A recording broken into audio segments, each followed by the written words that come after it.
Hare Krishna. Reading from Bhagavad-gītā, chapter 4, text 19.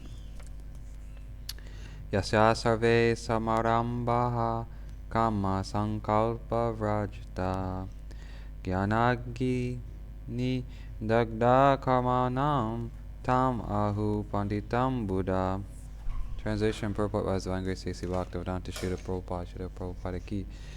One is understood to be in full knowledge, whose every act is devoid of desire for sense gratification. He is said by sages to be a worker whose fruit of action is burned up by the fire of perfect knowledge. Purport. Only a person in full knowledge can understand the activities of a person in Krishna consciousness. Because the person in Krishna consciousness is devoid of all kinds of sense gratificatory propensities, it is to be understood that he has burned up the reactions of his work by perfect knowledge of his constitutional position as the eternal servitor of the Supreme Personality of Godhead. He is actually learned who has attained to such perfection of knowledge. Development of this knowledge of the eternal servitorship of the Lord is compared to fire. Such a fire, once kindled, can burn up all kinds of reactions to work.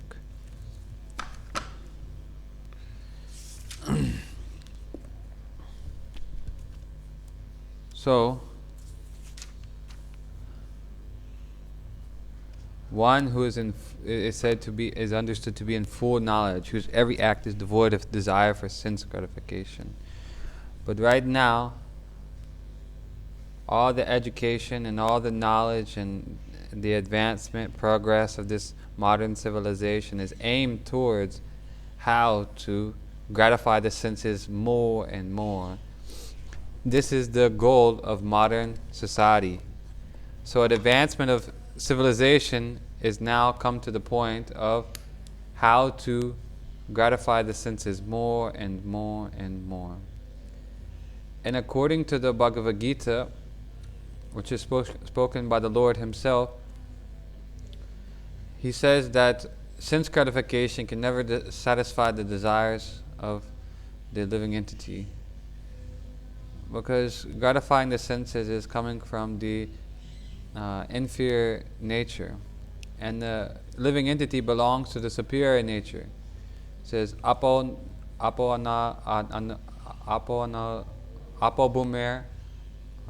apo lano vayu kamo mano buddhyevacha ahankara itima yamne bina prakriti ashtada. These 8 energies which comprise of the material nature are consisting of earth, water, fire, air, and ether. And these are the inferior energy of the Lord. But there's a superior nature that is comprised of the living entities. And these living entities are now trying to exploit the inferior nature, thinking that they can get some kind of enjoyment. Now we cannot deny that there is no enjoyment, because there is some enjoyment. Otherwise, why would people go? Tasting nice foodstuffs is very nice. The tongue has 2 functions, and that is to vibrate sound and to taste. So our nature is we want to enjoy, and that is why we're taking up the sense gratification. One is thinking, oh, I am enjoying when I take nice foodstuffs. Another is thinking, oh, I am enjoying when I go to the cinema. And another one is thinking, I'm enjoying when I'm with my friends going out on the town about. So there's different grades of enjoyment. So the question is, why is one person enjoying a certain thing and another person is enjoying another thing? Like in the Krishna consciousness movement, initiated devotee is not allowed to take meat. We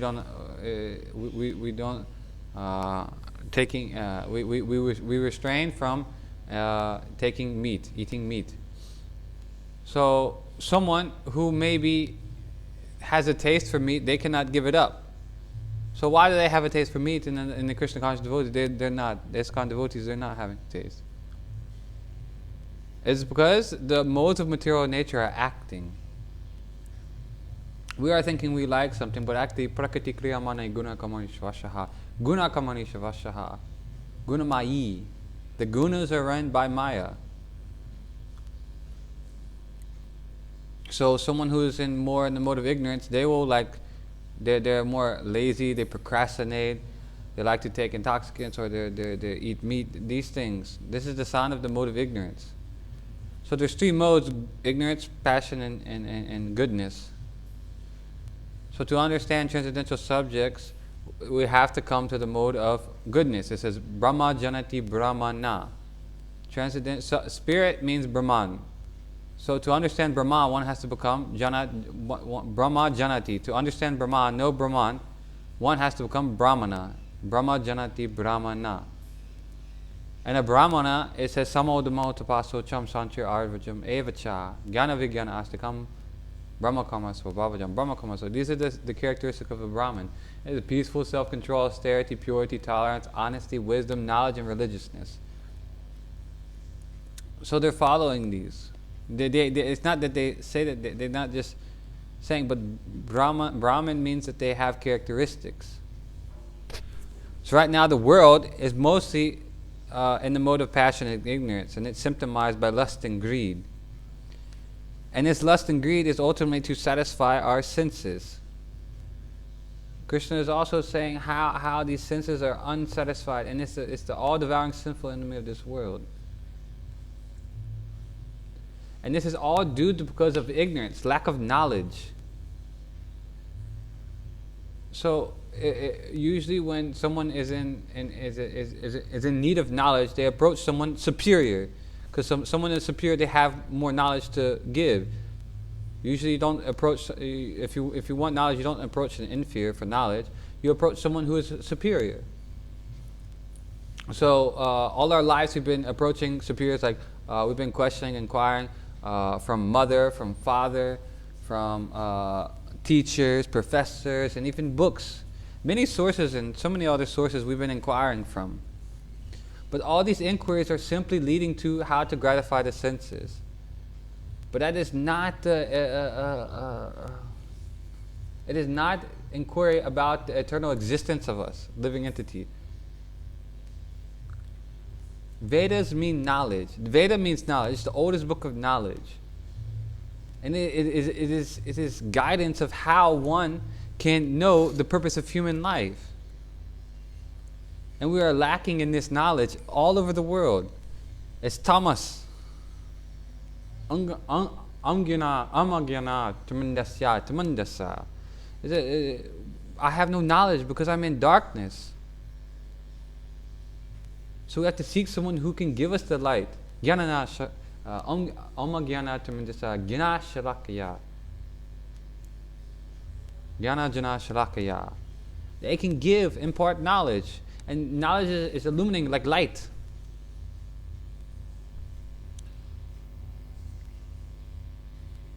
So we have to acquire knowledge about who we are. Sanātana Gosvāmī said, Amike, who am I? This is real inquiry. We have to inquire who we are. And then we should begin our work. Otherwise, all the work is useless.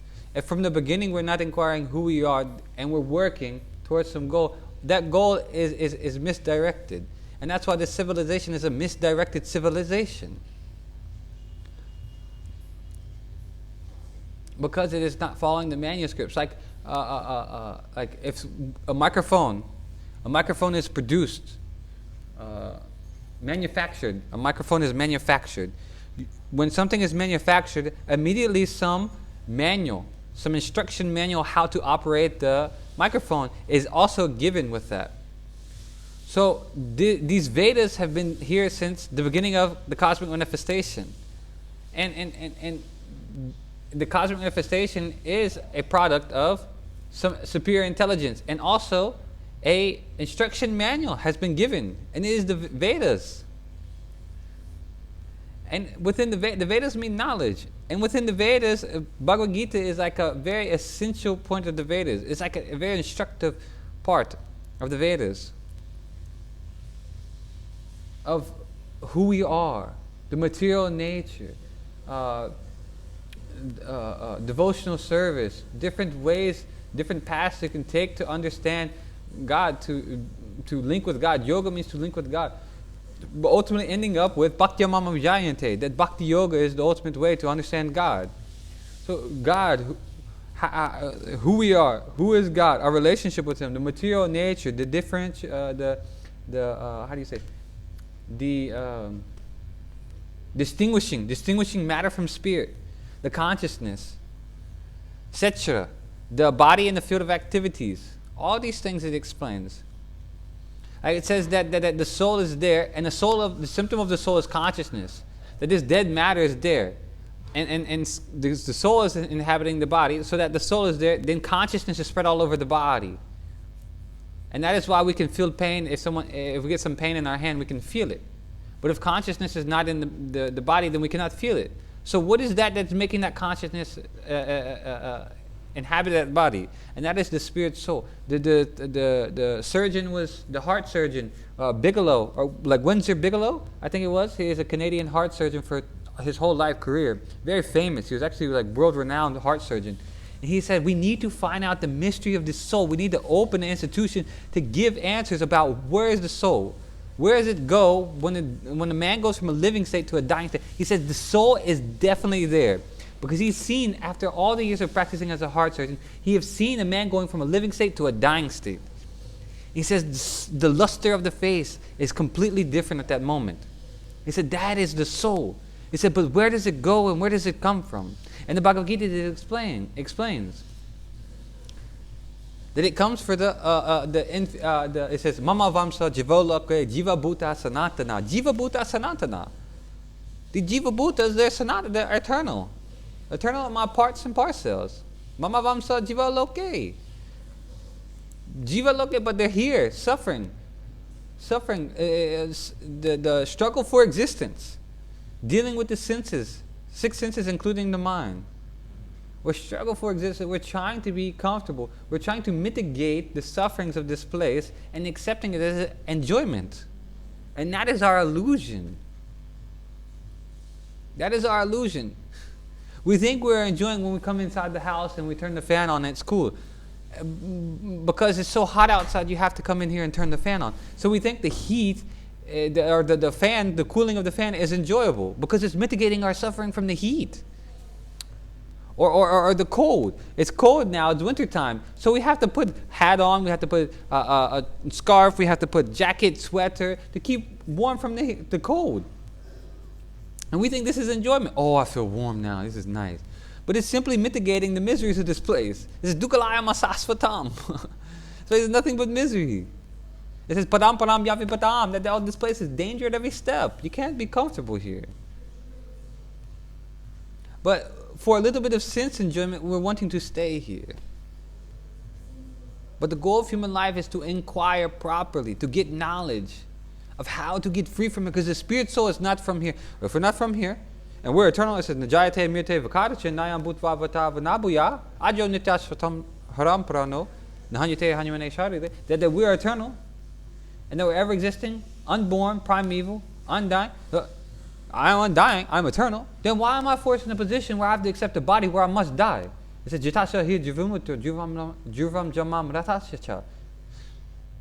I'm forced to die, but I'm eternal. Why am I put in a situation where I have to grow old and die? Eternal means eternal. It does not mean that it is young then turns old. No, it means eternal, existing, eternally existing.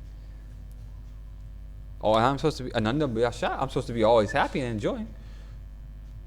That's why we're seeking enjoyment, because that is our nature to enjoy. But we have forgotten how to enjoy. We don't know how to enjoy. We're thinking we can water the leaf of a tree and the whole plant will relish. No, you have to water the root of the tree. Then the whole plant, the leaves, the twigs, the berries, everything is satisfied. But we're thinking that we can water the leaf of the plant, and the same effect will come. No. And that is due to our ignorance, because our lack of knowledge. So to get knowledge, we have to seek out someone with knowledge. And guru means knowledge, heavy with knowledge.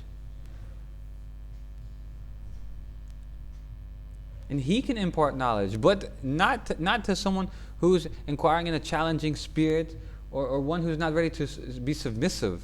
It says, Tavidi paripratena, parishprashaya sevaya, upadekshanti te jnanam, Jnaninas tattvataḥ. We should inquire. We should find that spiritual master, and render service unto him. And after rendering some service, then we can inquire submissively, not inquire out of a challenge or inquire just to inquire, but inquire. And then the answer is given. We should try to practically apply what he has given us in our life.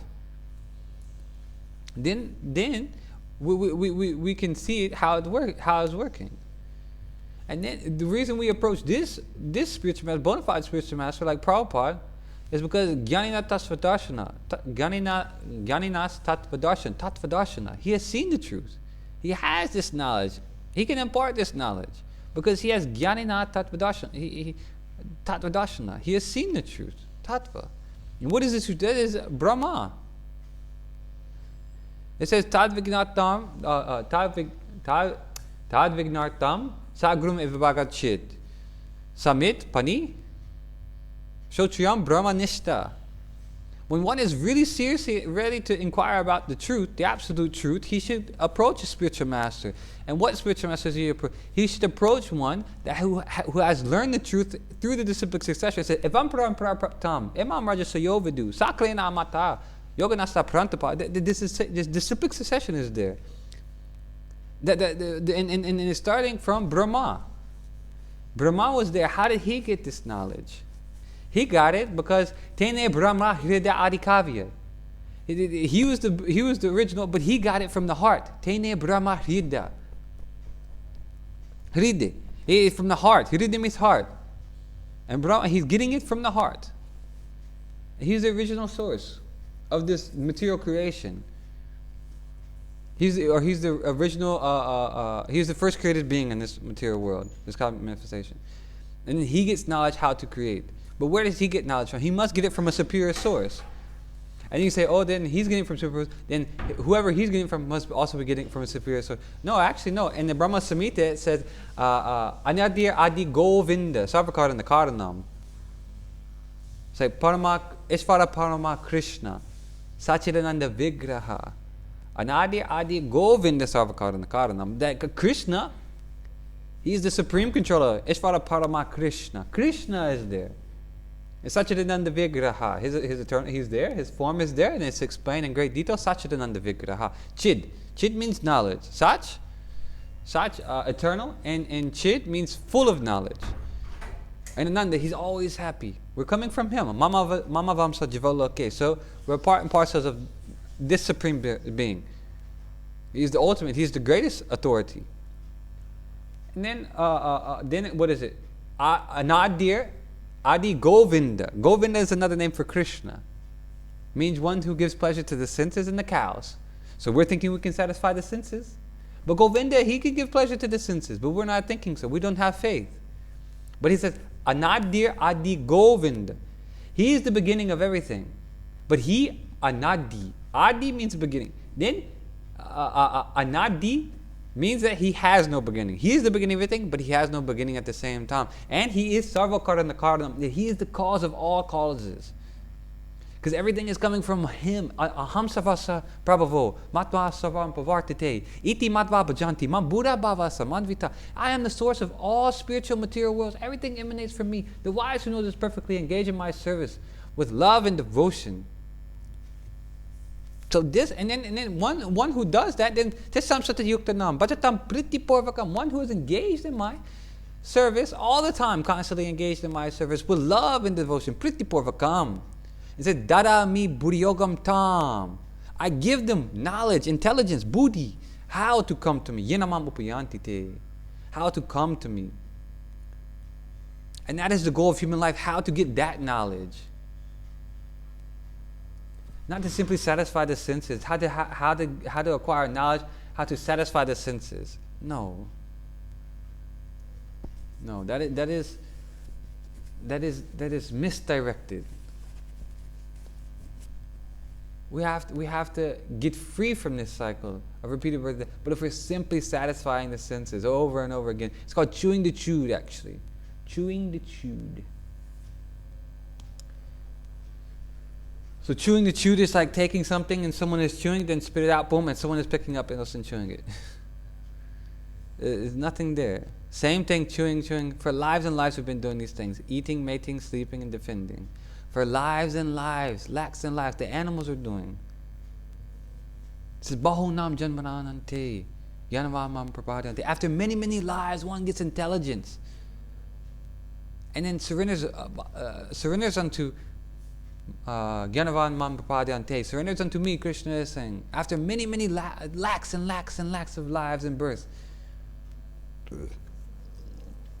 finally they surrender unto me. Because they know Vasudeva Savam Eti, that he is the cause of all causes. Vasudeva is the cause of all causes. And then such a great soul is very, very rare. It says, Samahatmasa Durlabha. It's very rare. So we need to seek out that individual and gain knowledge from them. Because it's very rare. We cannot hear from so many people. Because it says, Krishna is saying, hardly anyone knows me. Out of those who are trying for this perfection, 99% of the population is trying for sense gratification. So-called modern advancement of modern advancement of civilization means technology. Oh, we're going to make better iPhones. We see the effect of iPhones on the younger generations, how actually it has such an addicting effect to the mind. And the younger ones are being affected by it. And this is society and civilization we're creating now. But we should create a society of gentlemen, Brahmin. That's why Prabhupada said, I made this movement because I want to make these boys and girls Brahmin. Because Brahmin can impart knowledge. And not just Brahmin by thread, Brahmin by birth. But Brahmin who actually knows Brahma. And who has the characteristics of a Brahmana. But nowadays people are thinking just because they are born in a Brahmin family, they are Brahmin. This is the caste. But we cannot... a high court judge, if he has a son, that son cannot claim that he is also a high court judge unless he goes through the process of becoming a high court judge. Then he can say that he is high court judge if he has the qualification, the symptoms of high court judge. But to claim he is high court judge just because he's the son of a high court judge is no. It does not work like that. One has to qualify themselves. So Prabhupada gave this ISKCON movement to make qualified Brahmin, so that they can preach across the world and enlighten the world and get the world out of the darkness to those who are sincerely seeking the absolute truth. And the purpose of human life, there's the biggest question that mankind has. What is the purpose of human life? And that purpose is to get free from the cycle of repeated birth and death, and not to glide down to lower species of life, back down to animal life. Never to know get the rare chance of human birth. If we look inside this in the home, there's so many insects and ants. Like in the West, in the West too, it's just they stay hidden. But like if you just think about like in this home, so many ants are there. In one home, millions of ants are there, but only 2 humans. Or in this building, maybe like 10 people live in this building, but how many ants are there? So how many living entities are there? That's not counting the birds and the beasts and the trees and the aquatics, reptiles, insects. So many different types of species. 8,400,000 it says.